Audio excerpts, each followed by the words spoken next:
జగన్మోహన్ రెడ్డి గారి దగ్గర ఉన్నటువంటి ఆప్షన్స్ చాలా చాలా కొన్ని, చాలా తక్కువ. వాళ్ళలో ఉన్నటువంటి నాయకులు మంచో చెడు ఎట్టి పరిస్థితుల్లో వాళ్ళకి అండగా ఉంటే వాళ్ళు పార్టీకి అండగా ఉంటారు. మామూలుగా రాజకీయ నాయకులు అది తప్పు చేశారనో ఇది తప్పు చేశారనో ఏదో రకంగా వాళ్ళని కానీ వదిలేస్తే పార్టీ ఉన్నదే బలహీన పడిపోయింది ఆల్రెడీ. మళ్ళీ గ్రౌండ్ లెవెల్ నుంచి పుంజుకొని రావాలంటే నాయకులు, బలమైన నాయకులు కావాలి. వైసీపీ పార్టీలోకి ఇప్పుడున్నటువంటి కూటమి ప్రపంచాన్ని తట్టుకొని నిలబడేటువంటి శక్తి ఇప్పుడు వైసీపీ పార్టీలో లాస్ట్ గా మిగిలిపోయినటువంటి వ్యక్తులు వల్లే తప్ప ఇక చేస్తే వాళ్లే చేయాలి, లేకపోతే ఇక లేదనేటువంటి విషయం జగన్మోహన్ రెడ్డి గారికి బాగా తెలుసు. అందులో అంబటి రాంబాబు గారు కానీ, రోజా గారు కానీ, లేకపోతే పేర్ని నాని గారు కానీ, ఈ మిగతా టారెస్ట్ అయినటువంటి వ్యక్తులు, అనిల్ గారు కానీ, లేకపోతే వంశీ గారు కానీ, ఇట్లా అందరూ వీళ్ళంతా ఏంటంటే కొడాలి నాని గారు, వీళ్ళందరూ కూడా వేరే పార్టీలకు వెళ్ళేటువంటి వ్యక్తులేం కాదు. వైసీపీ పార్టీలో తీవ్రంగా లాభపడినటువంటి వ్యక్తులే వీళ్ళందరూ కూడా. అంటే బాగా రాజ్యం వెళ్ళినటువంటి వ్యక్తులు. వీళ్ళు వేరే పార్టీలకు వెళ్ళేటువంటి ఛాన్స్ కూడా లేదు, ఖచ్చితంగా ఎవరు తీసుకునేటువంటి అవకాశాలు కూడా లేదు. ఉన్నటువంటి వాళ్ళని కానీ ఇప్పుడు జగన్మోహన్ రెడ్డి గారు కాకం గోవర్ధన్ గారిని పరామర్శించడానికి వెళ్ళలేదు అనుకున్నాం. ఏమైతుంది? మామూలుగా అయితే ఆయన హైప్ లో ఉన్నట్టయితే ఖచ్చితంగా వెళ్ళేటువంటి వ్యక్తికి అయితే ఖచ్చితంగా కాదు. కాకం గోవర్ధన్ గారి పరిస్థితి తెలుసు. మళ్ళీ కోర్టులో ఒక దొంగ దూరిపోయి కరెక్ట్ గా ఆయనకి సంబంధించిన పనులు తగలబెట్టేటాలు, అంటే ఎత్తుకుపోవటాలు, లేకపోతే ఇప్పుడు మైనింగ్ కి సంబంధించి ఆయన మీద పట్టే కేసులు, మరి ఆయన మీద కేసు పడింది, ఆయన తప్పించుకొని వెళ్ళిపోతే ఎక్కడో వేరే రాష్ట్రంలో అరెస్ట్ చేస్తారు ఆయన. ఇవన్నీ ఆయనకి తెలుసు, కానీ ఖచ్చితంగా వెనకేసుకొని రావాల్సిందే. జగన్మోహన్ రెడ్డి గారు వెళ్ళలేదంటే ఇదిగో రాలేదనేటువంటి కోపంతో ఆయన పార్టీ మారిపోతాడేమో, అక్కడ బలం తగ్గిపోతుంది. నెల్లూరులో అసలు మొత్తం ఓడిపోయారు, ఇంకా తగ్గిపోతుంది. అట్లాగా ఉన్నటువంటి వాళ్ళని కూడా కాపాడుకునేలాగా మంచో చెడో తర్వాత సంగతి. లేకపోతే అదేమవుతుందంటే పార్టీ బలహీనపడిపోయి ఒక్కరొకరు కానీ పార్టీలు కానీ వేరే పార్టీలు కానీ వెళ్ళిపోతే కార్యకర్తలు నైరాశ్యం వచ్చేస్తుంది, పార్టీ ఖచ్చితంగా మూసుకునే స్థితికి వచ్చేస్తుంది అనేటువంటి విషయం జగన్మోహన్ రెడ్డి గారికి బాగా తెలుసు. కాబట్టి ఆయన పరామర్శించడానికి వెళ్ళేటువంటి ఏదో ఒక లూప్ హోల్ ఉంటుంది కంపల్సరీగా. వాళ్ళు ఇప్పుడు ప్రసన్న కుమార్ రెడ్డి గారు ఉన్నారు, ప్రశాంత్ రెడ్డి గారిని తిట్టినటువంటి తిట్లు ఏంటి? మామూలుగా వేమిరెడ్డి గారికి సంబంధించి అడిగితే నేను కన్ని పిల్లలు తీసుకొచ్చేసేవాడిని అంటే ఆమెనేమన్నట్టు, ఆమె నెగిటివ్ అన్నట్టే కదా. ఆమె చాలా చోట్ల పిహెచ్డి చేసింది అంటే దాని మీనింగ్ ఏంటి? ఆయన బోరు బావిలో దిగాడు అంటే దాని మీనింగ్ ఏంటి?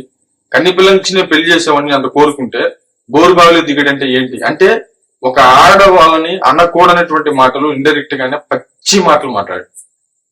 దాన్ని తట్టుకోలేనటువంటి కార్యకర్తలు అవ్వచ్చు, లేకపోతే వేమిరెడ్డికి సంబంధించినటువంటి అభిమానులు అవ్వచ్చు, వీళ్ళందరూ కూడా ఆ ఇంటి మీద దాడి చేసినటువంటి పరిస్థితి. అంటే ఈ మామూలుగా అనేటువంటి వ్యక్తులు కాదు, మామూలుగా అనేటువంటి విధానాలు కాదు.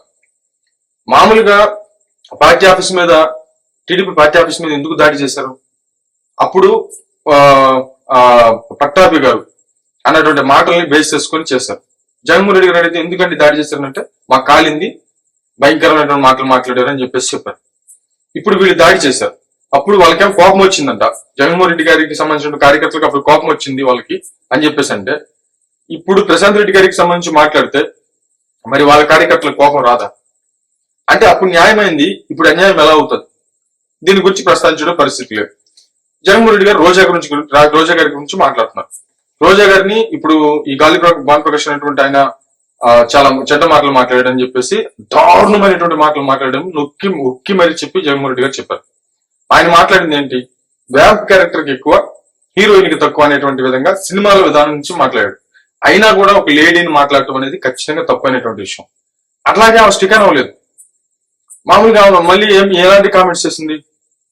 గాలి ఎగరేసి తనుతాం, ప్లస్ గాలినా డాష్ గాళ్ళు, గాలినా చెప్పంటే గాలినా డాష్ గాళ్ళు అంటే మీకు తెలుసు, గాలినా కే గాళ్ళు అంటే ఏంది? ఆమె మాట్లాడినటువంటి మాట ఏంటి? మామూలుగా అంతకంటే భూత అది వాస్తవంగా మాట్లాడితే. కానీ ఆడవాళ్ళు అన్నారు కాబట్టి కించపరిచినట్టే, కాదంటలేదు ఎవరు ఇక్కడ. కానీ ఆమె మాట్లాడినటువంటి మాట ఎలాంటి మాట? మరి దాన్ని కూడా పరిగణలోకి తీసుకోవాలి కదా. ఇప్పుడు టీడీపీ పార్టీ ఆఫీస్ మీద దాడి చేసింది వాళ్ళని అవమానించారని, తిట్టారని, పట్టాభి గారు తిట్టారని. అప్పుడు టీడీపీ వైసీపీ కార్యకర్తలు కోపం వచ్చిందని చెప్పి జగన్మోహన్ రెడ్డి గారు సమర్థించారు. ఇప్పుడు ప్రశాంత్ రెడ్డి గారి మీద సంబంధించి కన్నిపిల్ల కాదు, బోరుబావి, పిహెచ్డీలు చాలా చోట్ల చేసి వచ్చింది, ఇలాంటి మాటలు ఒక రకంగా చెప్పంటే వరుసకి చెల్లిలన్న ఇలాంటి ఇంత భయంకరంగా మాట్లాడితే మరి వీళ్ళ కోపం వచ్చి ఉండొచ్చు కదా. మరి అప్పుడు న్యాయం, ఇప్పుడు అన్యాయం ఎలా అయింది? అంటే ఒక ఆడవాళ్ళని దారుణంగా మాట్లాడినటువంటి వ్యక్తిని పరామర్శించడానికి జగన్మోహన్ రెడ్డి గారు వెళ్ళారు. ఇది ఇప్పుడు నడుస్తున్నటువంటి టాపిక్. మరి ఆయన ఎక్కడ ఖండించలేదు. ఇకపోతే మైనింగ్ కేసులు ఇరుక్కున్నటువంటి ఈ కాకాని గౌతమ్ గారికి సంబంధించి ఆయన్ని పరామర్శించడానికి వెళ్ళారు. దాని విషయంలో ఇది కక్ష సాధింపు అన్నారు. ఇప్పుడు ఈ ప్రసన్న గారికి సంబంధించి అయితే మాత్రం మరి ఏమంటాడో ఏమనలేదు. అంటే ఒక రకంగా చెప్పాలంటే దానికి రోజా గారిని అన్నారు అనేటువంటి విధంగా కౌంటర్ వేసి వెళ్ళిపోయాడు. ఇది ఒక లెక్క అయితే మొత్తం టోటల్ గా సభ అంటే ఆ ర్యాలీ జరిగినటువంటి విధానం ఖచ్చితంగా ఎట్టి పరిస్థితుల్లో కూడా జనాన్ని తోలుతారు. ఇది మాత్రం పక్కా. జగన్మోహన్ రెడ్డి గారి రాజకీయం అలాగే ఉంటుంది. నేను చాలా సార్లు ప్రస్తావించాను. ఇది ఇంకా ప్రస్తావించాల్సినటువంటి అవకాశం ఉందేమో, ఇంకా చాలా రోజులు ప్రస్తావించాలేమో. జగన్మోహన్ రెడ్డి గారి టాక్టికల్ గేమ్ ఒకటే, జనాన్ని చూయించాలి. ఆయన ఫస్ట్ నుంచి కూడా రాజకీయం ఒకటే, జనాన్ని చూయించాలి. జనం విపరీతంగా వస్తున్నారు మా కోసం, జనం ఉధృతంగా తరలి వస్తున్నారు మా కోసం. అటు మీడియాలో గాని, ఎడిటింగ్ లో గాని, టెలికాస్ట్ లో గాని, లైవ్ లో విషయాన్ని కూడా పెద్ద పట్టించుకోవడం అనేది నా అనుమానం. టెలికాస్ట్ విషయంలోనే బాగా అంటే నిశ్చితంగా జాగ్రత్తలు తీసుకుంటారనేది నా అభిప్రాయం. ఆయన ఓదార్పు యాత్ర ఎప్పుడైనా చూడండి, ఆ తర్వాత చేసిన పాదయాత్ర ఎప్పుడైనా చూడండి, ఆ తర్వాత మామూలుగా అధికారంలోకి వచ్చిన తర్వాత సిద్ధం సభలు కావచ్చు, లేకపోతే మిగతా సభలు కావచ్చు, ఏమైనా కావచ్చు, ప్లస్ అది ఎలక్షన్స్ ప్రచారం ఇప్పుడు కావచ్చు, జనం విపరీతంగా తరలి వచ్చినట్లుగా వచ్చారు. మరి ఆ జనాన్ని టెలికాస్ట్ చేసేటువంటి విధానం అంటే జగన్మోహన్ రెడ్డి గారికి విపరీతంగా జనం వస్తున్నారు. ఇప్పుడు ఇంతకు ముందు జరిగినంత తీసి పక్కన పెట్టేసి ఇక నుంచి విపరీతంగా జనం తరలి వస్తున్నారు అంటే వైసీపీ పార్టీ ఇంకా హైప్ ఉంది అనేటువంటి విధంగా క్రియేట్ చేసేటువంటి ఒక క్రియేషన్ గా ఆయన ఫస్ట్ నుంచి రాజకీయం అలాగే ఉంటది. ముందు ఒక సభ పెడతాడు, జనాన్ని విపరీతంగా తనకున్నటువంటి నాయకులతోటి జనాన్ని విపరీతంగా తరలిస్తాడు. ఆ తరలించిన తర్వాత దాన్ని టెలికాస్ట్ చేసేటువంటి టైంలో జనం ప్రపంచం విపరీతంగా వచ్చారు అది ఇది అనేటువంటి కోణంలో దాన్ని ప్రచారం చేస్తారు. ఏ రాజకీయ నాయకుడు వెళ్ళినా కూడా జనం వస్తారు, ఖచ్చితంగా వస్తారు. కానీ సందర్భం లేకుండా ఇప్పుడు మామూలుగా మీరు ఏదన్నా ఒక కాజ్ కోసం పోరాడుతున్నారు, జన సమీకరణ చేశారంటే అది లెక్క అవుతుంది. కానీ పరామర్శించడానికి వెళ్ళినప్పుడు ఇంత జన సమీకరణ చేశారు అని అంటే ఖచ్చితంగా ఇది పక్కా ప్లాన్ ప్రకారమే చేసినది క్లియర్ గా అర్థమైపోతాం. ఇదే కాదు వెళ్ళిన ప్రతి దగ్గర కూడా దీన్ని ప్రచారం చేసేది, వాళ్ళు మాట్లాడేది ఏంటంటే, వాళ్ళు ప్రచారం చేసేది, వాళ్ళ ఛానల్లో ప్రసారం చేసేది కూడా ఏంటంటే జనం విపరీతంగా తరలి వస్తున్నారు, విపరీతంగా వచ్చేస్తున్నారు అనేటువంటి విధంగా ప్రొజెక్ట్ చేయడం. అప్పుడు ఏమైందంటే ఆ టెలికాస్ట్ చేసినటువంటివి చూసినప్పుడు జనంలో విపరీతమైన హైప్ రావడం, ఓ జగన్మోహన్ రెడ్డి గారికి పెరిగింది అంటే కూటమి లేదు మైనస్ ఉంది, జనంలో ఇలా వచ్చేస్తున్నారు అనేటువంటి విధంగా ప్రజల్లోకి తీసుకెళ్లేటువంటి ప్రయత్నం అంటే పార్టీని బిల్డ్ చేసుకోవడం.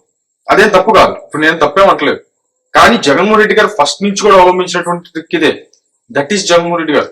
ఇది టోటల్ ఆయన పర్యటన యొక్క విధానం. మరేమో తెచ్చు